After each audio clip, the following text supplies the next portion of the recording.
नमस्कार दोस्तों, स्वागत है आप सभी का हमारे चैनल भक्ति ज्ञान में। दोस्तों, आज मैं आपको पुण्य फल देने वाली 5 कहानी सुना रहा हूँ। एक बुढ़िया थी, उसने अपनी बहू से कहा, तू दूध दही बेचकर आ। वह बेचने गई तो उसने रास्ते में देखा औरतें पीपल पतवारी सींच रही हैं। उनको सींचता देखकर बहू ने पूछा कि तुम यह क्या कर रही हो? औरतें बोली कि हम पीपल पतवारी सींच रही हैं, इससे अन्य धन होता है, 12 वर्ष का बिछड़ा हुआ पति मिल जाता है। बहू बोली, ऐसी बात है तो तुम तो पानी से सींचती हो, मैं दूध से सींचूंगी। गुजरी रोजाना दूध दही बेचने नहीं जाती, वह रोजाना दूध से पीपल में दही पतवारी में सींचती। सास दूध दही का दाम मांगती तो कह देती महीना पूरा हो जाने पर दूंगी। आषाढ़ का महीना पूरा हो गया। पूर्णिमा के दिन बहू पीपल पतवारी के पास जाकर बैठ गई। पतवारी ने पूछा कि तू मेरे पास क्यों बैठ गई? बहू बोली, सास दूध दही का दाम मांगेगी। पीपल पतवारी बोली कि मेरे पास क्या दाम रखा है, ये पान और धतूरा है, इसको ले जा। बहू ने वही ले जाकर कोठरी में रख दिया और डर के मारे कपड़ा ओढ़कर सो गई। सासू बोली, बहू पैसे ला। बहू बोली, कोठरी में रखे हैं। सासू ने कोठरी खोलकर देखा तो हीरे मोती जगमगा रहे हैं। सासू बोली, बहू इतना धन कहाँ से लाई? बहू ने आकर देखा तो सच में ही धन भरा हुआ है। बहू ने सास को सारी बात बता दी। सास ने कहा, अब के आषाढ़ मास में मैं भी सींचूंगी। आषाढ़ मास आया, सास दूध दही तो बेच आती और हांडी धोकर पीपल पतवारी में डाल देती। आकर बहू से कहती, मेरे से दाम मांग। वह कहती, सासू जी कोई बहू भी दाम मांगे हैं, पर सासू कहती है कि तू मांग। बहू बोली, सासू जी पैसे लाओ। तो वह पीपल पतवारी के पास जाकर बैठ गई। पीपल पतवारी ने सास को पान धतूरा वह डीडा दे दिया। उसने ले जाकर कोठरी में रख दिया। बहू ने खोलकर देखा तो उसमें कीड़े मकोड़े बिलबिला रहे हैं। बहू ने कहा, सासू जी यह क्या? सासू ने आकर देखा तो बोलने लगी, पीपल पतवारी तो बड़ी दोपड़ी पीटी है, इसको तो धन दिया, मुझे तो कीड़ा मकोड़े दिया। तब सब कोई बोलने लगे कि बहू तो सत की भूखी सींचे थी, तू धन की भूखी है। पतवारी माता, जैसा बहू को दिया वैसा सबको दियो, जैसा सास को दिया वैसा किसी को मत दियो। बोल पतवारी माता की जय। एक गंगा थी, एक यमुना थी। दोनों बहनें एक साहूकार के खेत में से जा रही थीं। यमुना ने 12 दाने जौ के खेत में से तोड़ लिए। गंगा बोली कि बहन ये तो चोरी हो गई, तुझे तो पाप लग गया। यमुना बोली कि अब यह पाप कैसे उतरेगा? गंगा बोली कि 12 वर्ष साहूकार के यहाँ नौकरी करने से उतरेगा। यमुना साहूकार के यहाँ गई, बोली मुझे नौकरी पर रख लो, 4 काम छोड़कर मैं तुम्हारे सारे काम करूंगी। एक तो झूठे बर्तन नहीं धोऊंगी, झाड़ू नहीं लगाऊंगी, सेज नहीं बिछाऊंगी और दिया नहीं चासूंगी। साहूकार ने उसे नौकरी पर रख लिया। 12 वर्ष बाद कुंभ का मेला आया। साहूकार साहूकारनी मेले में जाने लगे तो यमुना ने उन्हें एक सोने का टका दिया और बोली कि वहाँ मेरी बहन गंगा मिलेगी, उसको यह टका दे देना और कह देना तेरी बहन यमुना ने भेजा है। तो वह हाथ पसार कर गोरी गोरी भैया में हरी हरी चूड़ियां पहनकर ले गई। वे लोग वहां जाकर सोने का टका देने लगे तो गंगा ने गोरी गोरी भैया में हरी हरी चूड़ियां पास पसरा कर ले लिया और बोली, मेरी बहन यमुना से कह देना कि अब तेरे 12 वर्ष पूरे हो गए, अब आ जाए। साहूकार साहूकारनी घर आए। यमुना से बोले कि तेरी बहन बोली है कि तेरे 12 वर्ष पूरे हो गए, तू आजा। यह सुनते ही यमुना सहस्त्र धारा होकर बहने लगी। साहूकार साहूकारनी को जब ये पता लगा तो वो बोले, अब हमारा पाप कैसे उतरेगा? उधर यमुना गंगा के पास गई तो गंगा ने यमुना से पूछा कि तू क्या बोलकर आई है? वह बोली, मैं कुछ नहीं बोलकर आई। तो गंगा बोली, पहले उनको धीरज बंधा करा, नहीं तो उनको संतोष कैसे होगा। यमुना दोनों के सपने में आई, बोली कि तुम उदास क्यों हो? मैंने तुम्हारे खेत में से 12 दाने गेहूं के तोड़ लिए थे, इसलिए मुझे दोष लग गया था। तुम्हारे 12 साल काम करने से मेरा दोष उतरा है। तुम उठो, तुम्हें कोई दोष नहीं लगा। तुम्हारे खूब धन व संपत्ति हो जाएगी और तुम्हारी मुक्ति हो जाएगी। बोलो गंगा यमुना माता की जय। एक बार की बात है, एक वृद्धा सालिग्राम जी की बहुत बड़ी भक्त थी। वह उनकी प्रतिदिन सेवा करती, पूजा अर्चना करती, उनका ध्यान करती। जब आषाढ़ मास आया तब उसने सोचा कि इस बार तीर्थराज पुष्कर में स्नान करना चाहिए। अतः उसने सोचा मेरे बाद सालग्राम का क्या होगा, वह क्या करेंगे, उनकी देखभाल कौन करेगा। फिर उसे अपनी पड़ोसन का ध्यान आया। अतः उसने पड़ोसन को सालग्राम देते हुए कहा, इनका पूरा ध्यान रखना, प्रातः इनको गंगा स्नान करवाना, दूध से भी अभिषेक करना, तुलसी पत्र चढ़ाना, चंदन का टीका करना व भोग लगाना। पड़ोसन ने कहा, मुझे पूजा अर्चना तो आती नहीं, लेकिन कर दूंगी। यह सब बतलाकर वृद्धा चली गई। पड़ोसन ने सालग्राम जी की उसी प्रकार से सेवा की जिस प्रकार बताया था, लेकिन सालग्राम भोजन नहीं करती। यह देख पड़ोसन परेशान थी कि इस प्रकार तो सालग्राम दुबले हो जाएंगे, बीमार हो जाएंगे। उसने सालग्राम से कहा, कृपया मेरी लाज रखो, वह वृद्धा आएगी तो कहेगी कि मैंने अपनी जिम्मेदारी नहीं निभाई।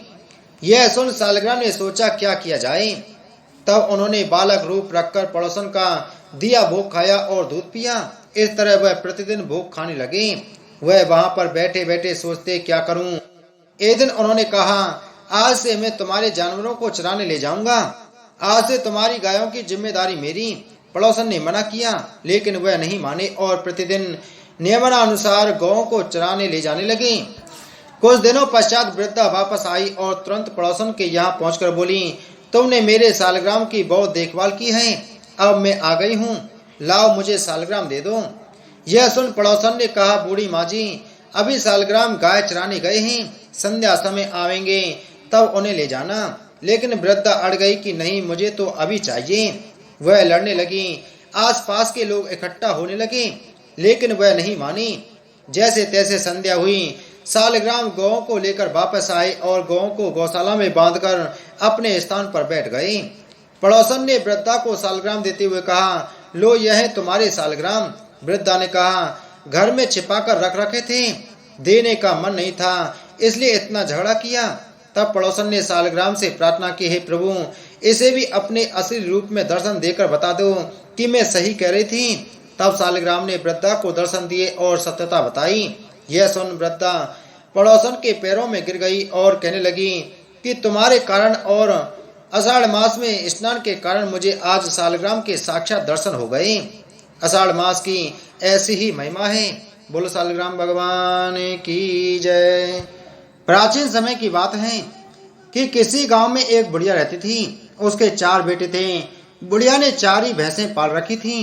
एक दिन बुढ़िया ने अपनी चारों बहुओं को बुलाया और कहा कि मैं तो गंगा जी नहाने जा रही हूँ, तुम चारों एक एक भैंस रख लो, मैं 1 महीने में वापस आऊंगी। चारों बहुओं में से सबसे छोटी बहू बुढ़िया की लाडली थी। बुढ़िया ने जाते जाते यह भी कहा कि मैं 1 महीने में जब वापस आऊंगी तो देखूंगी कि किसने सबसे ज्यादा घी जोड़ा है। बुढ़िया की बातें सुन तीनों बड़ी बहुओं ने सोचा कि यही समय है बुढ़िया को बताने का कि छोटी बहू को कुछ नहीं आता। वह दही बिलोना नहीं जानती थी और ना ही उसे पता था कि घी कैसे बनाते हैं। उसकी जेठानियों ने भी जानबूझकर उसे कुछ नहीं बताया ताकि बुढ़िया वापस आने पर उसे डांट फटकार सके। तीनों जेठानियां घी बनाने में जुट गईं, लेकिन छोटी बहू को कुछ नहीं आता था तो वह सारे दूध दही को पीपल की पथवारी में गिरा देती और मन से यह बोली थी। महीना पूरा होने पर तीनों जेठानियों ने एक एक डब्बा घी का भरकर रख लिया। छोटी बहू ने जरा सा भी घी नहीं निकाला था। वह तो सारा दूध दही पीपल की पथवारी पर गिरा आती थी।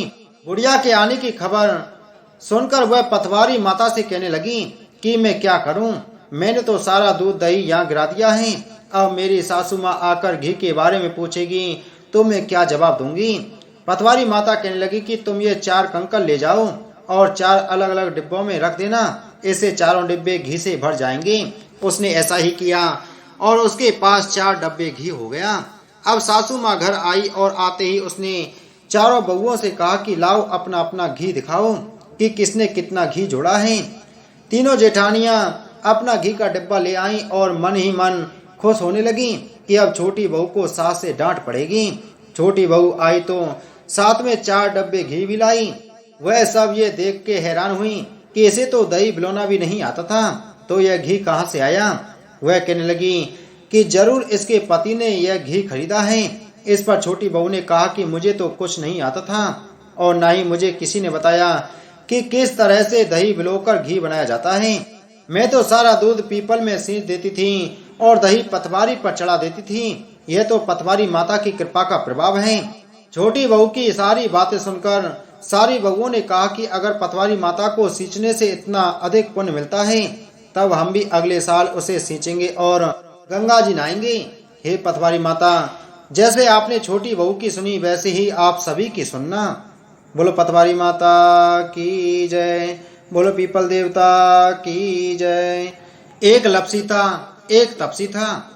तपसी हमेशा भगवान की तपस्या में लीन रहता था। लपसी रोजाना सवा शेर की लपसी बनाकर भगवान को भोग लगाकर ही जिमता था। एक दिन दोनों झगड़ा करने लगे। तपसी बोला, मैं रोज भगवान की तपस्या करता हूँ इसलिए मैं बड़ा हूँ। लपसी बोला, मैं रोज भगवान को सवा से लापसी का भोग लगाता हूँ इसलिए मैं बड़ा हूँ। नारद जी वहां से गुजर रहे थे। दोनों को लड़ता देखकर रुके और उनसे पूछा कि तुम क्यों लड़ रहे हो। तपसी ने खुद के बड़ा होने का कारण बताया और लपसी ने अपना कारण बताया। नारद जी बोले, तुम्हारा फैसला मैं कर दूंगा। दूसरे दिन लपसी और तपसी नहाकर अपनी रोज की भक्ति करने आए तो नारद जी ने छुप करके 1.25 करोड़ की एक एक अंगूठी उन दोनों के आगे रख दी। तपसी की नजर जब अंगूठी पर पड़ी तो उसने चुपचाप अंगूठी उठाकर अपने नीचे दबा ली। लपसी की नजर अंगूठी पर पड़ी लेकिन उसने ध्यान नहीं दिया। भगवान को भोग लगाकर लापसी खाने लगा। नारद जी सामने आए तो दोनों ने पूछा कि कौन बड़ा। तो नारद जी ने तपसी से खड़ा होने को कहा। वो खड़ा हुआ तो उसके नीचे दबी अंगूठी दिखाई पड़ी। नारद जी ने तपसी से कहा, तपस्या करने के बाद भी तुम्हारी चोरी करने की आदत नहीं गई, इसलिए लपसी बड़ा है। तुम्हें तुम्हारी तपस्या का कोई फल भी नहीं मिलेगा। तपसी शर्मिंदा होकर माफी मांगने लगा। उसने नारद जी से पूछा, मुझे मेरी तपस्या का फल कैसे मिलेगा। नारद जी ने कहा, यदि कोई गाय और कुत्ते की रोटी नहीं बनाएगा तो फल तुझे मिलेगा। यदि कोई ब्राह्मण को जमाकर दक्षिणा नहीं देगा तो फल तुझे मिलेगा। यदि कोई साड़ी के साथ ब्लाउज नहीं देगा तो फल तुझे मिलेगा। यदि कोई दिए से दिया जलाएगा तो फल तुझे मिलेगा। यदि कोई सारी कहानी सुने लेकिन तुम्हारी कहानी नहीं सुने तो फल तुझे मिलेगा। उसी दिन से हर व्रत कथा कहानी के साथ लपसी तपसी की कहानी भी सुनी और कही जाती है। तो प्रेम से बोलो जय हो नारद जी की। बोलो विष्णु भगवान की जय।